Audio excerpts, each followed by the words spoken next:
Silas Marner.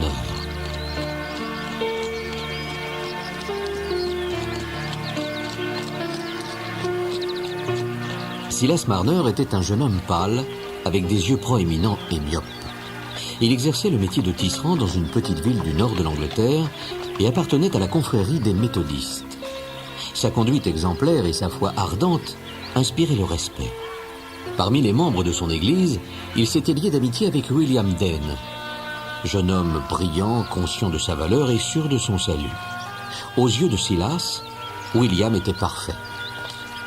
Plein de confiance, il ne s'aperçut d'aucun refroidissement de leur amitié lorsqu'il se fiança à Sarah, une jeune servante.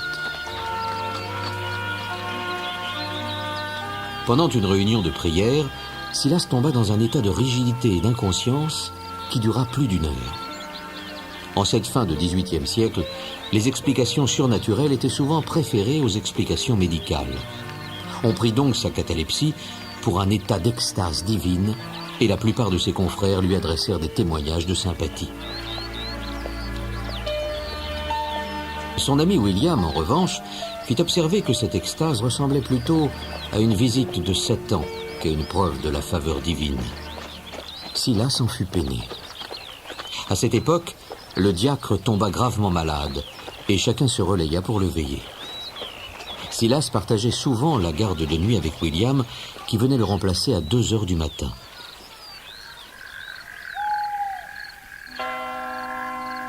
Une nuit, Silas s'aperçut que la respiration du malade, ordinairement bruyante, avait cessé.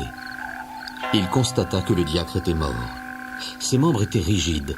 Il était donc mort depuis quelques heures. Silas se demanda s'il avait dormi et regarda la pendule. Il était 4 heures du matin. Comment se faisait-il que William ne fût pas venu? Quelques heures plus tard, Silas comparaissait devant les membres de son église. On l'accusait d'avoir négligé le malade et d'avoir volé le petit trésor de l'église que le diacre gardait dans un sac sur son bureau. Pour preuve, le couteau de Silas y avait été trouvé. Il en fut abasourdi. « Dieu me justifiera. Je ne sais rien de la présence du couteau, ni de la disparition de l'argent. Fouillez-moi, fouillez ma demeure, vous ne trouverez rien. » Mais personne d'autre que lui n'était entré. Et William Dane affirmait qu'une indisposition subite l'avait empêché d'aller le relayer.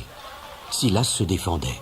« J'ai dû avoir une autre visitation, comme la dernière fois, de sorte que je n'ai pas vu le voleur. »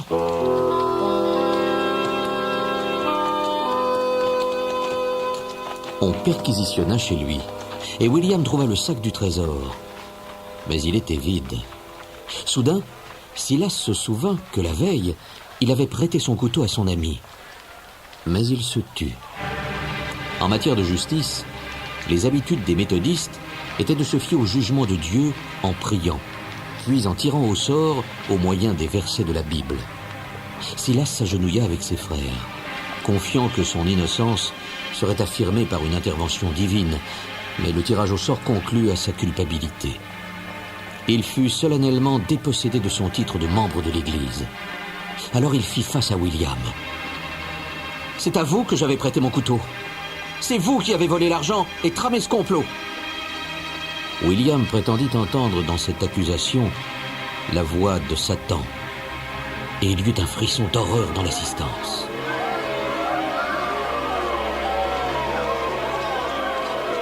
Deux mois plus tard, Silas apprit le mariage de William et de Sarah, et il quitta la ville.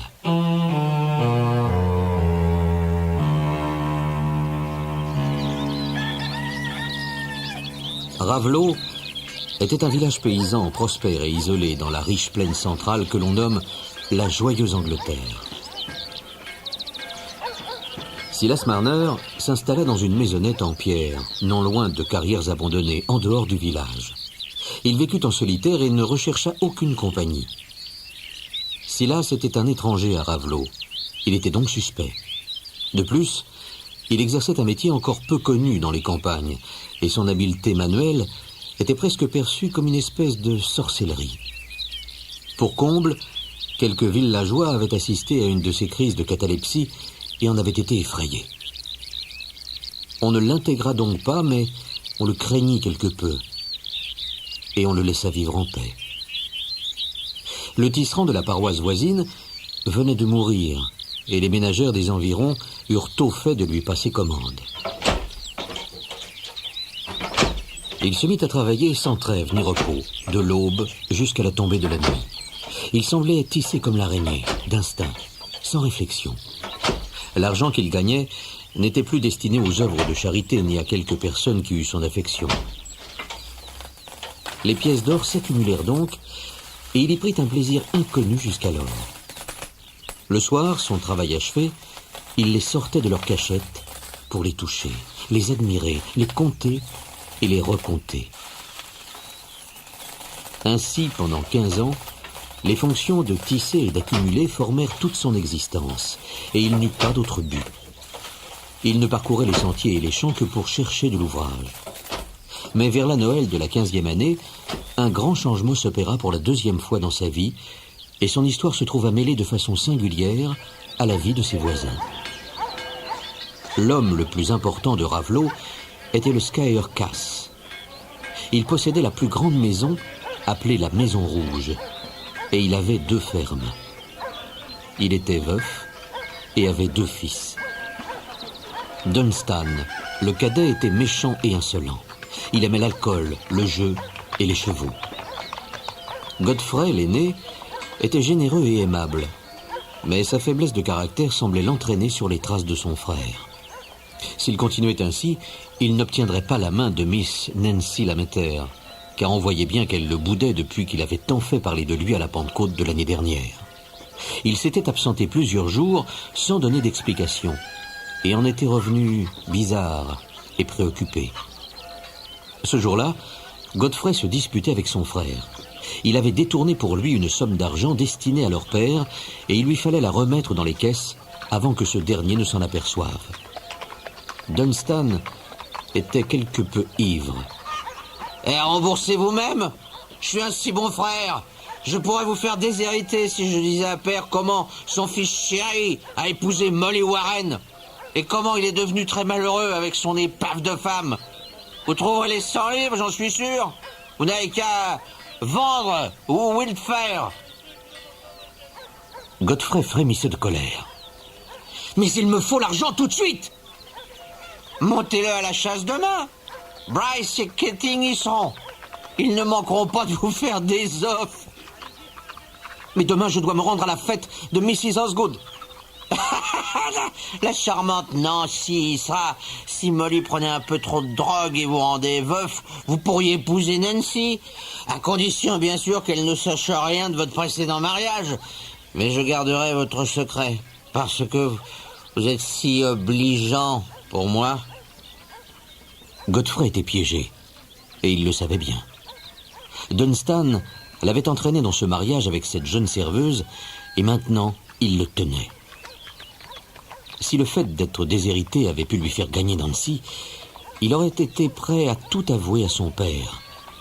Mais Nancy était perdue, irrévocablement. À contre-cœur, il confia donc la vente de Wildfire à son frère. C'était la dernière chose qui lui appartenait, et c'était aussi le plus beau cheval qu'il ait eu de sa vie. Dunstan crâna. « Demain, je vous en rapporterai 120 livres. » Le lendemain, Dunstan monta Wildfire et se rendit à la chasse. En passant devant la maison de Silas Marner, il songea que le tisserand avait sûrement des économies cachées. Godfrey pourrait le persuader de les lui prêter, en lui faisant peur, si besoin. Comme il l'escomptait, il rencontra Keating et Bryce, qui tous deux voulurent acheter le cheval. C'est Bryce qui l'obtint pour 120 livres, payables sur livraison de Wildfire en bon état aux écuries de Batterley. Dunstan savait qu'il serait prudent de renoncer à la chasse et de se rendre immédiatement à Batterley, mais il avait envie d'être admiré sur ce magnifique cheval. Et la tentation d'une bonne course fut la plus forte.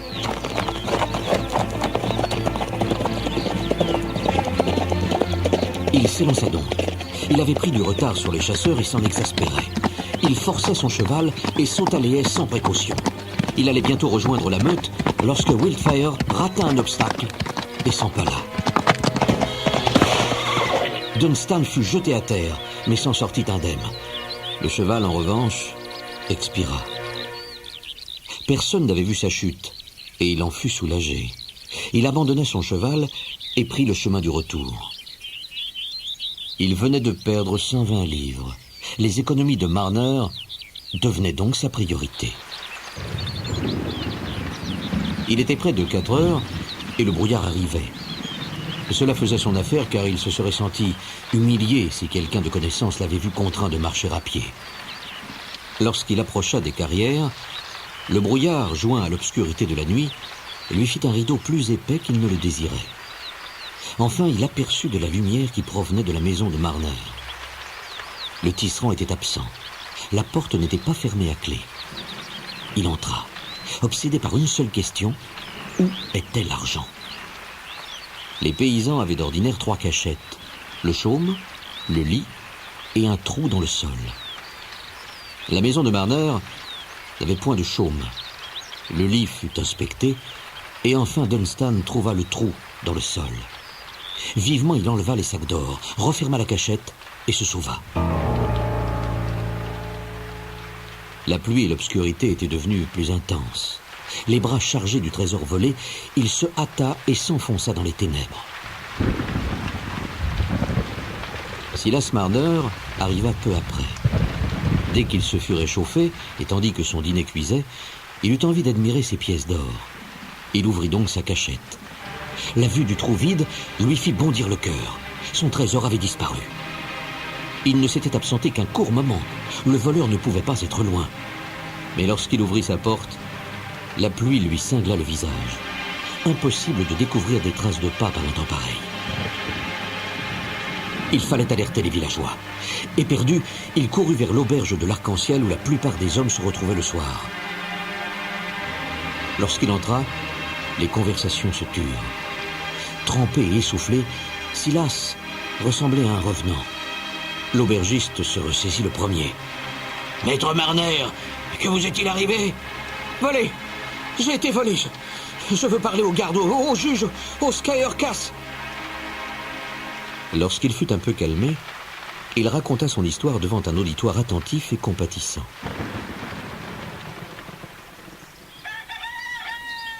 Dès le lendemain, tout le village était en émoi, et Godfrey Cass, comme les autres, participa aux recherches. Mais on ne trouva pas le coupable. De son côté, Dunstan n'était pas reparu dans la demeure familiale. Mais il ne vint à l'idée de personne, pas même Godfrey, de relier ces deux événements l'un à l'autre. Quelques jours plus tard, Godfrey apprit la mort de son cheval et ne s'étonna pas que son frère attendît quelque temps avant d'oser reparaître devant lui. Il était trop tard maintenant pour rembourser l'argent détourné, et son père entra dans une colère terrible. « Depuis quand êtes-vous en si bon terme avec Dunstan que vous vous liguiez ensemble pour filouter mon argent ?» Godfrey se montra évasif, prétextant sa faiblesse à l'égard d'un frère capricieux. Le Squire Cass avait plus d'estime pour son fils aîné que pour son cadet. Il lui laissa donc le bénéfice du doute et l'engagea fortement à renouer sa relation avec Nancy. « J'en ai assez de vos fredaines. Mariez-vous et devenez raisonnable. Si vous ne faites pas votre demande, c'est moi qui la ferai pour vous. »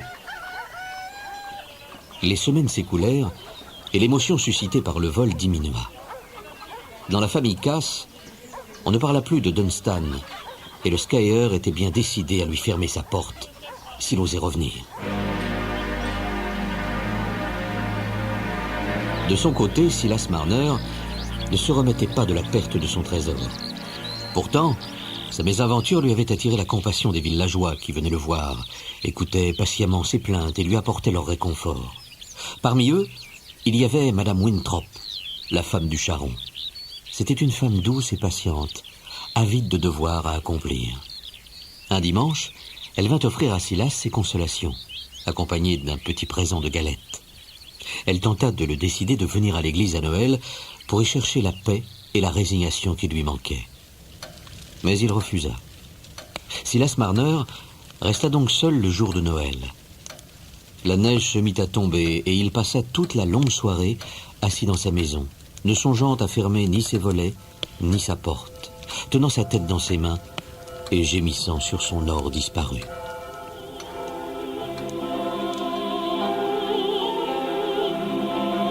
Dans le village, les cloches sonnaient gaiement et l'église était plus remplie qu'à toute autre époque de l'année.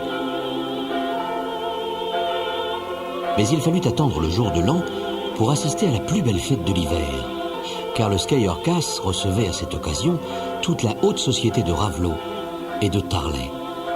Malgré toute l'angoisse que sa situation lui procurait, Godfrey avait attendu ce jour avec impatience, car il allait enfin revoir Nancy.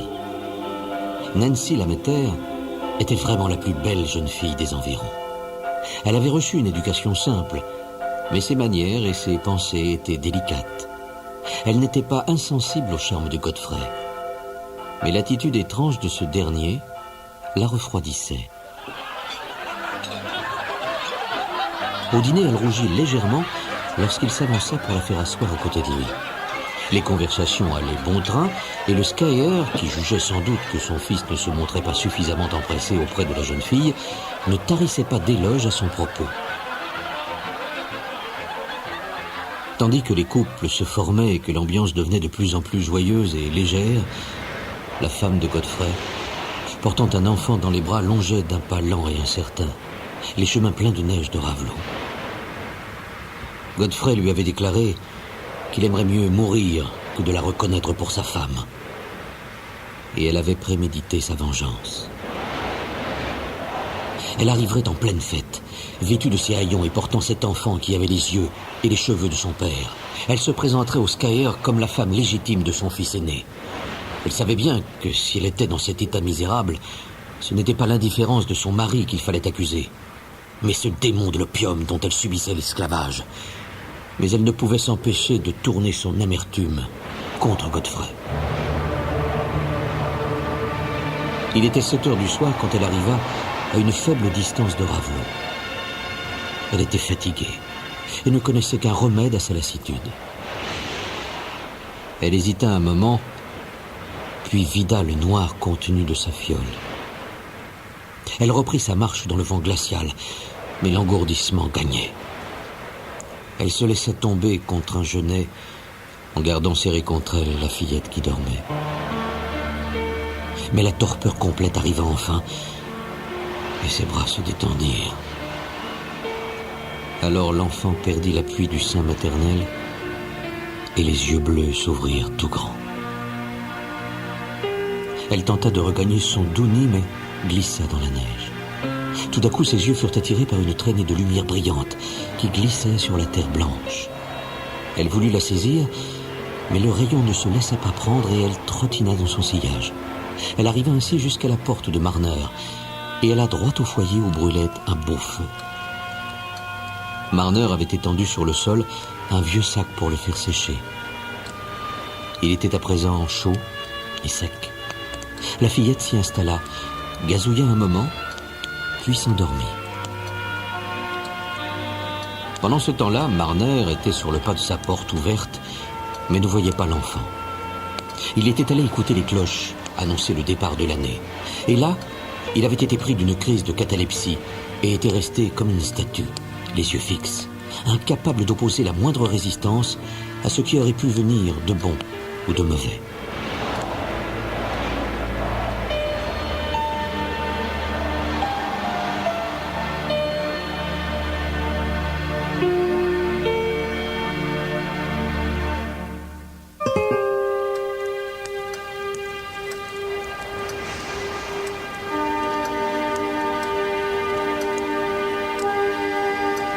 Lorsqu'il revint à lui, il ferma sa porte sans se rendre compte de la crise qu'il venait de subir et alla attiser le feu qui s'était affaibli. En se penchant, sa vue troublée crut distinguer de l'or par terre devant le foyer. Son cœur battit violemment. Il avança sa main en tremblant, mais au lieu de pièces d'or, ses doigts rencontrèrent des boucles de cheveux chaudes et douces au toucher. Stupéfait, il tomba à genoux et baissa la tête pour examiner cette merveille. C'était une jolie enfant au corps potelé et aux vêtements misérables. Elle s'éveilla et appela un peu craintivement « Maman, maman ?» Il la cajola, la rassura et lui donna son porridge. Puis il s'aperçut que ses bottines étaient mouillées et il comprit que l'enfant avait dû marcher dans la neige. Il la prit dans ses bras et ouvrit la porte. Il se pencha et distingua la trace des petits pieds sur la neige vierge. Il les suivit jusqu'au buisson de genêt.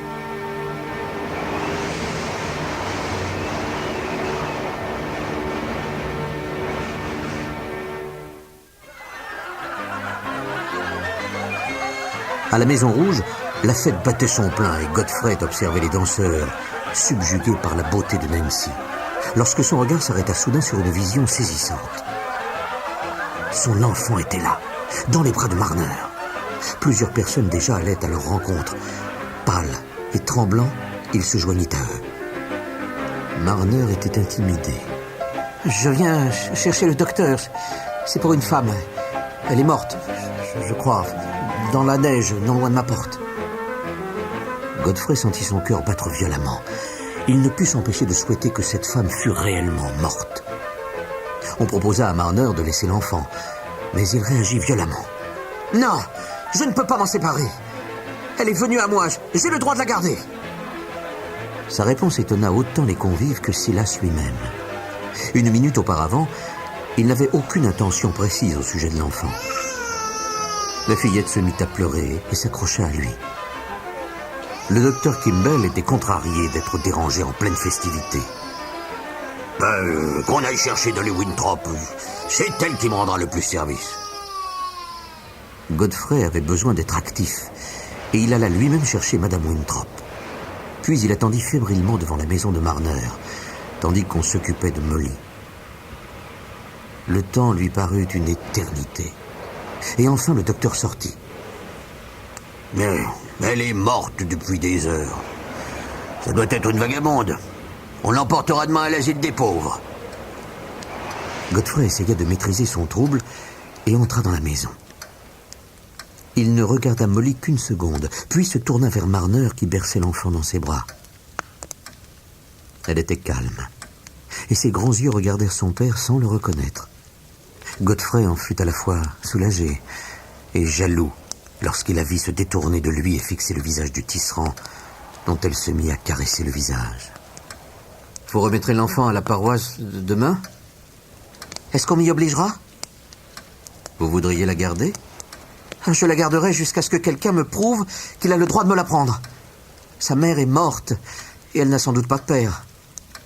Elle est seule au monde, comme moi. » Lorsque Godfrey retourna à la Maison Rouge, il n'avait plus qu'une idée en tête.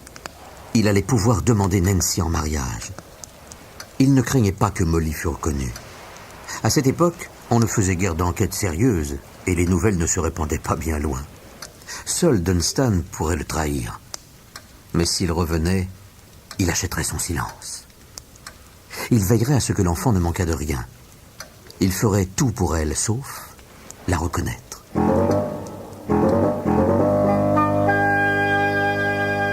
Dans la semaine qui suivit, la décision que prit Marner de garder l'enfant suscita beaucoup de surprises et de commentaires dans le village.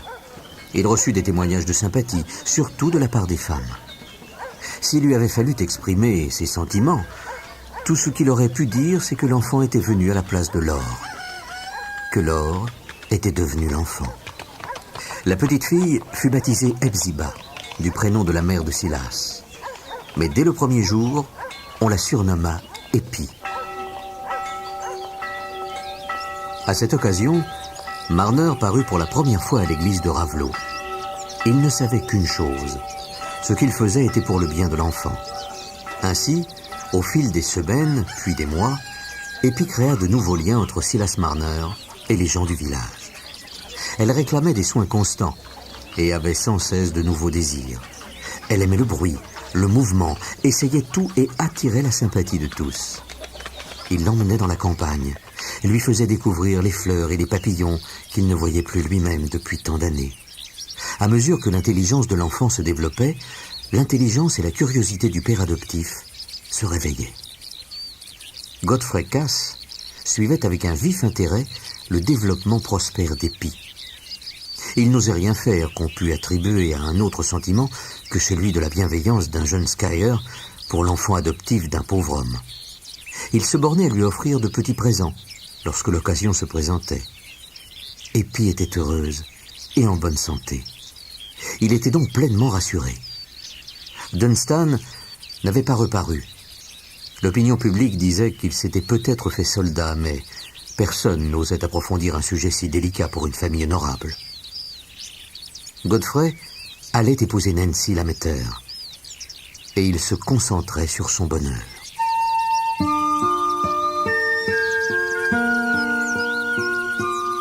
« 16 ans s'écoulèrent ainsi. On était en automne. Les cloches de l'église de Ravelot sonnaient gaiement la fin de l'office du dimanche, et les paroissiens sortaient tranquillement. En première ligne, Godfrey Cass et son épouse.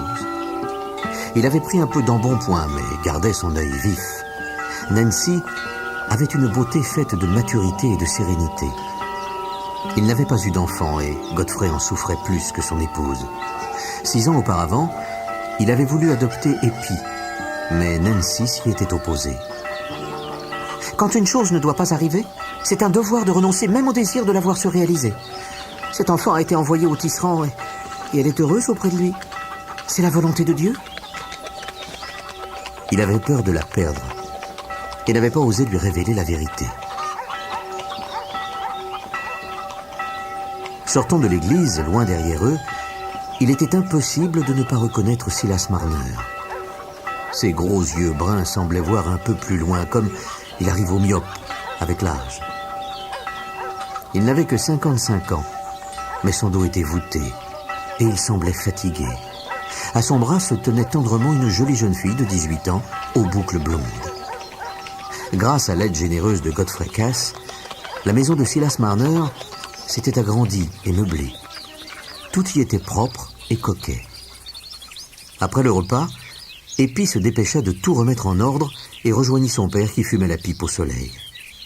Madame Winthrop et son fils Aaron devaient passer les voir. Eppie avait envie d'avoir un petit jardin et Aaron s'était proposé d'y travailler. Quant à Madame Winthrop, ses conseils étaient toujours les bienvenus.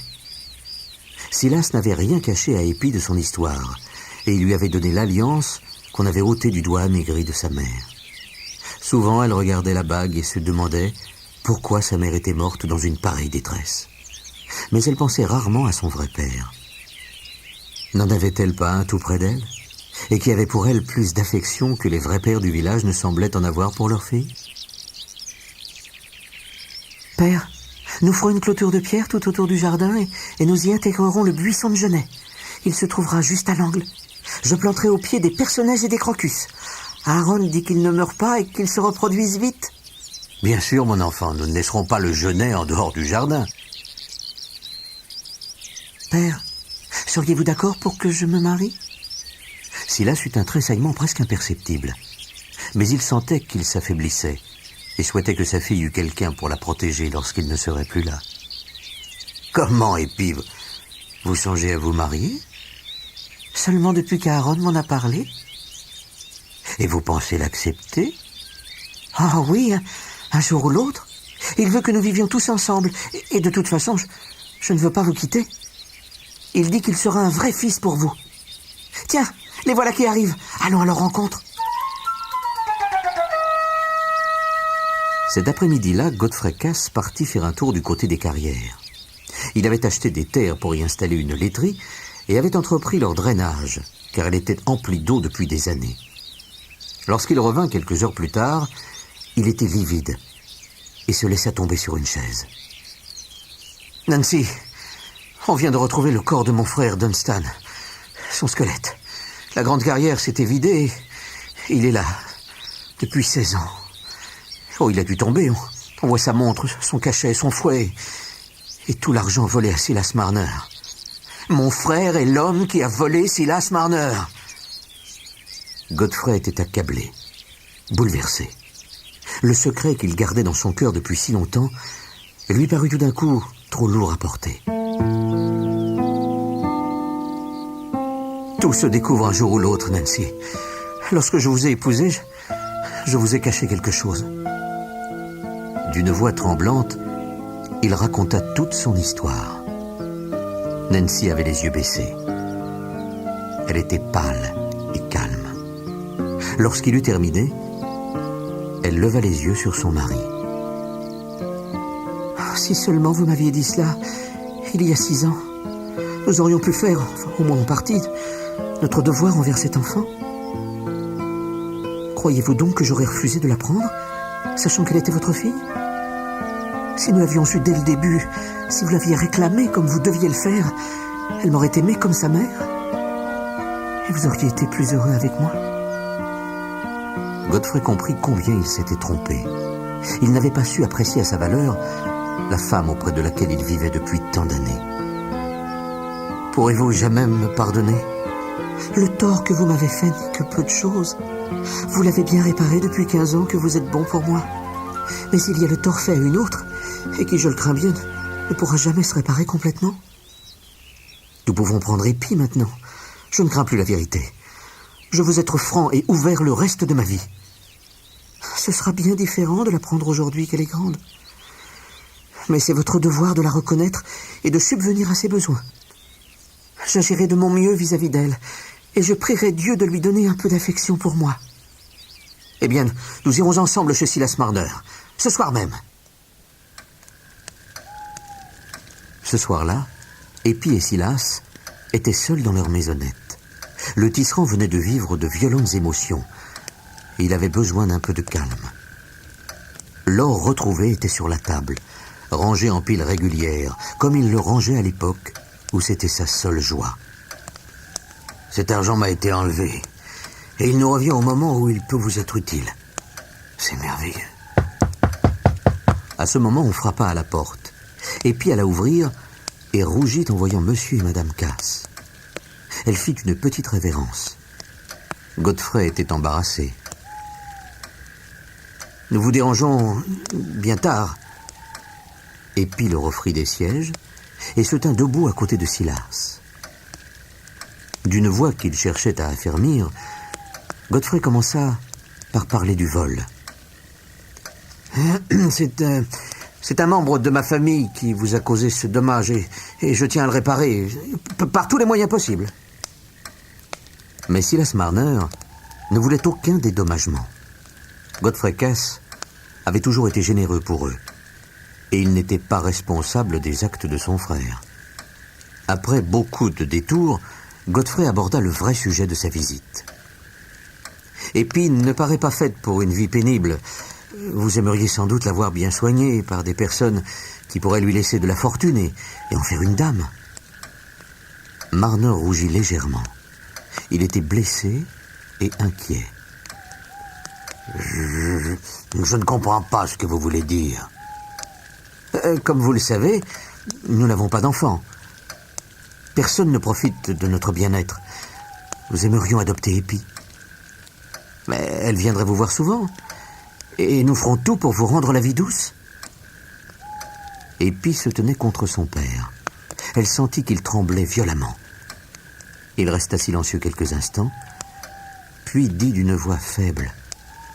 « Eppie, parlez, mon enfant, je ne veux pas être un obstacle pour vous. Remerciez monsieur et madame Cass. » Eppie était bouleversée par la souffrance de son père.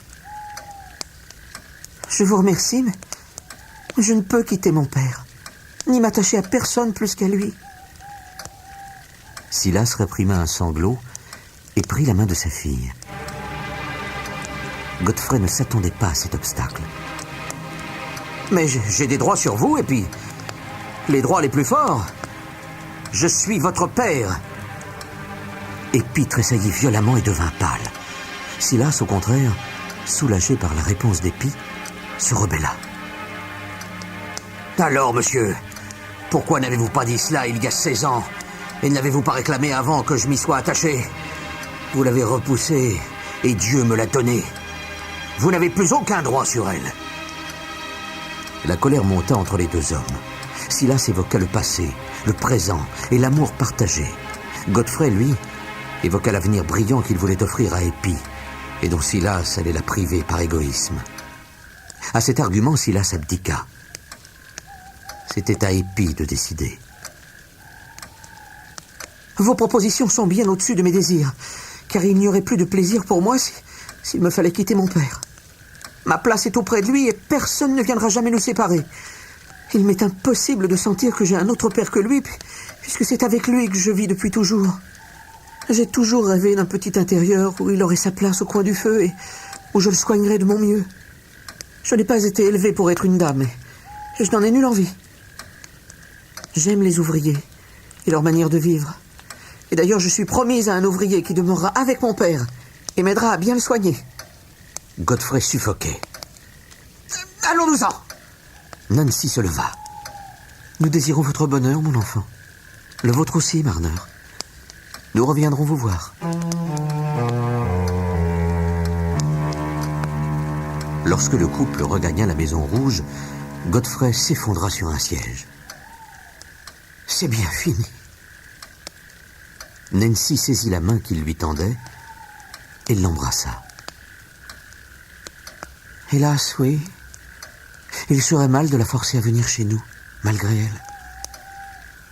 Marner avait raison de dire que lorsqu'un homme ferme la porte au bonheur qui s'offre, celui-ci devient la part d'un autre. Mais je ferai pour elle tout ce que je pourrai dans la condition qu'elle a choisie, et je la mentionnerai dans mon testament. Il y avait une époque de l'année que l'on considérait à Ravelot comme particulièrement convenable pour les mariages. C'était lorsque les lilas étaient en fleurs. Epi traversa le village, vêtu d'une robe d'un blanc pur que Nancy lui avait offerte. Une de ses mains était posée sur le bras de son mari. De l'autre, elle tenait la main de son père Silas. Dolly Winthrop marchait derrière avec son mari. Et c'était là tout le cortège nuptial. Godfrey avait commandé le repas de noces à l'auberge de l'Arc-en-Ciel, mais des affaires l'avaient tenu loin de Ravelot ce jour-là. Lorsque les mariés approchèrent de l'auberge, tous les invités les acclamèrent avec joie.